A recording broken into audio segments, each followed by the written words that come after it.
ASHA health workers അസോസിയേഷന്റെ നേതൃത്വത്തിൽ നടത്തുന്ന സമരം 21-ാം ദിവസത്തിൽ നിയമസഭ ആരംഭിക്കുന്ന നാളെ അസോസിയേഷന്റെ നേതൃത്വത്തിൽ നിയമസഭാ മാർച്ച് നടത്തും. അതിനിടെ ആശാ വർക്കർമാരുടെ സമരപന്തലിലെ ടാർപോളിൻ ഷീറ്റ് മാറ്റാൻ വീണ്ടും പോലീസ് നിർദ്ദേശം നൽകി.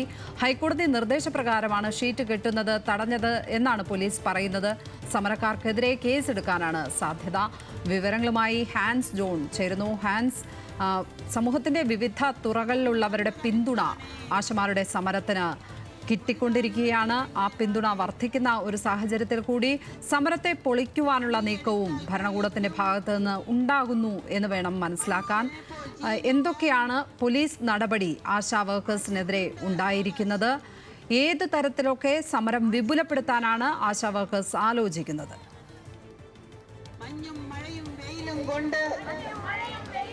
ലക്ഷ്മി, ഇന്ന് പുലർച്ചെയാണ് ആദ്യത്തെ സംഭവം ഉണ്ടാകുന്നത്. ഇന്ന് പുലർച്ചെ ഏകദേശം 3 മണിയോടുകൂടി പോലീസ് ഇവിടെ എത്തുന്നു. ആശാവർക്കർമാരുടെ സമരപന്തലിൽ താൽക്കാലികമായി കെട്ടിയിരുന്ന ടാർപോളിൻ പായ മാറ്റണമെന്ന് നിർദ്ദേശിക്കുന്നു. ഇത് പ്രധാനമായും ഇന്നലെ രാത്രി മഴ പെയ്തതിനെ തുടർന്നാണ് ആശാവർക്കർമാർ ഇതിന് താൽക്കാലികമായി ഒരു ടാർപോളിൻ ഷീറ്റ് വിരിച്ചത്. 12ഓളം സ്ത്രീകളായിരുന്നു ആ സമയത്ത് ഇവിടെ ഉണ്ടായിരുന്നത്. പോലീസിനോട് അവർ വ്യക്തമായി കാര്യങ്ങൾ വിശദീകരിച്ചു. പക്ഷേ ഹൈക്കോടതി നിർദ്ദേശം നിലനിൽക്കുന്നത് മൂലം വന്നാലും ടാർപോളിൻ ഷീറ്റ് മാറ്റണമെന്നുള്ള നിലപാടാണ് പോലീസ് സ്വീകരിച്ചത്. അതിനെ തുടർന്ന് അവർക്ക് ടാർപോളിൻ ഷീറ്റ് ഇവിടെ നിന്ന് മാറ്റേണ്ടി വരികയും പിന്നീട് രാത്രി ഉടനീളം മഴയത്ത് കുട മാത്രം ഉപയോഗിച്ചുകൊണ്ട് ഈ സമരപന്തലിൽ നിൽക്കേണ്ടി വരികയും ഉറക്കം ഒഴിക്കേണ്ടി വരുന്ന ഒരു അവസ്ഥയും ഉണ്ടായി. പിന്നീട് വീണ്ടും നേരം പുലർന്നു. അതിനുശേഷം ഒരു 7 മണിയോടുകൂടി മാധ്യമങ്ങളെല്ലാം ഈ വാർത്തകൾ റിപ്പോർട്ട് ചെയ്യുന്നു. പക്ഷേ പിന്നീടും ഒരു 8 മണിയോടടുത്ത് പോലീസ് ഇവിടെ എത്തുകയും താൽക്കാലികമായി ഉണ്ടായിരുന്ന ഷീറ്റ് വീണ്ടും മാറ്റണമെന്ന് നിർദ്ദേശം നൽകുകയും ചെയ്യുന്നു. പക്ഷേ മാറ്റാൻ ഇവർ തയ്യാറായില്ല. എന്നിരുന്നാലും നമ്മളിപ്പോൾ കന്റോൺമെന്റ് പോലീസുമായി സംസാരിച്ചു. അവർ ഹൈക്കോടതി നിർദ്ദേശം നിലനിൽക്കുന്നതിനാലാണ് പന്തൽ കെട്ടാൻ സമ്മതിക്കാത്തത് എന്നൊരു വാദമാണ് ഉയർത്തുന്നത്. എന്തായാലും സമരക്കാർക്ക് കേസെടുക്കും എന്നുകൂടിയാണ് ഇപ്പോൾ പറയുന്നത്. രാവിലെ പോലീസ് ഇവിടെ എത്തുന്നു, നിങ്ങളോട് ടാർപോളിൻ ഷീറ്റ് വീണ്ടും മാറ്റാൻ പറയുന്നു. എന്താണ് 8 മണിയായപ്പോൾ വന്നപ്പോൾ പോലീസ് സംസാരിച്ചത്? വീണ്ടും മഴ വന്നപ്പോൾ ഞങ്ങൾ ടാർപോളിൻ എടുത്ത് ഒന്നുകൂടെ ടാർപോളിൻ പിടിച്ചു വെച്ചു. അപ്പോഴത്തേക്കും അത് പറ്റില്ല, മാറ്റണം. അപ്പോൾ അത് മഴ ഇല്ലല്ലോ. അപ്പോൾ ഞങ്ങൾ പറഞ്ഞു അത് മഴ നന്നായിട്ട് വരുന്നുണ്ട്, ആകാശം കറുത്തിരുണ്ട് വരുന്നുണ്ട്, അത് മാറ്റിയേ പറ്റുള്ളൂ എന്ന് പറഞ്ഞിട്ട് അവരങ്ങ് പോയി. പക്ഷേ ഇന്നലെ രാത്രി പെരുമഴയത്ത് ഞങ്ങളെ കൊണ്ട് അഴിപ്പിച്ചു. ഞങ്ങൾ ആ പെരുമഴ മൊത്തവും നനഞ്ഞു. വളരെ നികൃഷ്ടമായ പ്രവൃത്തിയാണ് പോലീസിൻ്റെ ഭാഗത്തു നിന്നുണ്ടായത്. പക്ഷേ അവരെ കൊണ്ട് അത് ചെയ്യിപ്പിച്ചതാണെന്ന് വ്യക്തമാണ്.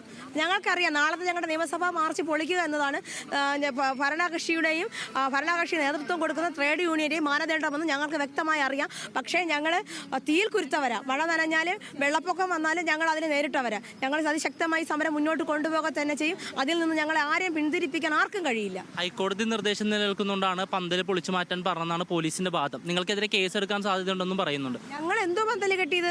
കഴിഞ്ഞ അവരുടെ പാർട്ടി സമ്മേളനം ജയരാജൻ കണ്ണൂർ നടത്തിയ സമ്മേളനത്തിൽ റോഡ് മൊത്തം ബ്ലോക്ക് ചെയ്ത് അവർ പാർട്ടി പരിപാടി നടത്തിയില്ലേ? ഞങ്ങൾ അങ്ങനെയൊന്നും ചെയ്തില്ല. പെരുമഴ പെയ്തപ്പോൾ അവർ റോഡിൽ സ്റ്റേജ് കെട്ടി പാർട്ടിയുടെ പരിപാടി നടത്തിയില്ലേ, ട്രേഡ് യൂണിയൻ്റെയൊക്കെ? ഞങ്ങൾ അങ്ങനെയല്ലല്ലോ ചെയ്തത്. പെരുമഴ വന്നപ്പോഴത്തേക്ക് ഞങ്ങൾക്ക് താൽക്കാലികമായി ഒരു ഷെൽട്ടർ ആവശ്യമായി തോന്നിയതുകൊണ്ടാണ് ഞങ്ങളൊരു കൂടാരം പോലെ പിടിച്ചത്. അല്ലാതെ ഞങ്ങളിവിടെ സമരപ്പന്തൽ കെട്ടിയതല്ല. അതിൽ കാണുന്ന പൊതുമാധ്യമങ്ങളിലെല്ലാം കാണാൻ പൊതുജനങ്ങൾക്കറിയാം. ഞങ്ങൾ താൽക്കാലികമായി ഇതാണ്. പിറ്റേന്ന് മഴ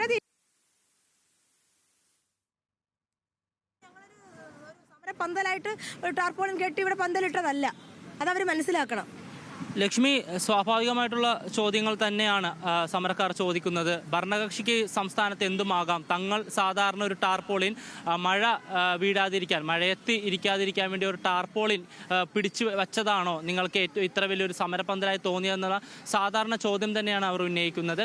എന്തായാലും സമരം ശക്തമായി തന്നെ മുന്നോട്ട് കൊണ്ടുപോകാനുള്ള തീരുമാനത്തിലാണ് ആശാപ്രവർത്തകർ. അതിൻ്റെ ഭാഗമായി തന്നെയാണ് നാളെ നിയമസഭയിലേക്ക് സംസ്ഥാനത്തുടനീളമുള്ള ആശാവർക്കർമാരെ കോർഡിനേറ്റ് ചെയ്തുകൊണ്ട് ഒരു വലിയൊരു പ്രതിഷേധ മാർച്ച് സംഘടിപ്പിക്കുന്നത്. എന്തായാലും നാളെ സഭ വീണ്ടും ചേരുകയാണ്. എന്തായാലും ഈ വിഷയം പ്രതിപക്ഷം സഭയിൽ ഉന്നയിക്കുക തന്നെ ചെയ്യും. പ്രതിപക്ഷം ഉന്നയിക്കുന്നതിനെ തുടർന്ന് ഭരണപക്ഷ പ്രതിപക്ഷ ഒരു വാദത്തിനും സംവാദത്തിനും എല്ലാം നാളെ സഭ കാഴ്ചവെക്കേണ്ടി വരും. ലക്ഷ്മി, ആശാ വർക്കർമാരുടെ സമരപ്പന്തലിന് മുന്നിൽ നിന്നും സെക്രട്ടേറിയറ്റിന് മുന്നിലെ പന്തലിന് മുന്നിൽ നിന്നും ഹാൻസ് ജോൺ ആണ് വിവരങ്ങൾ പങ്കുവച്ചത്.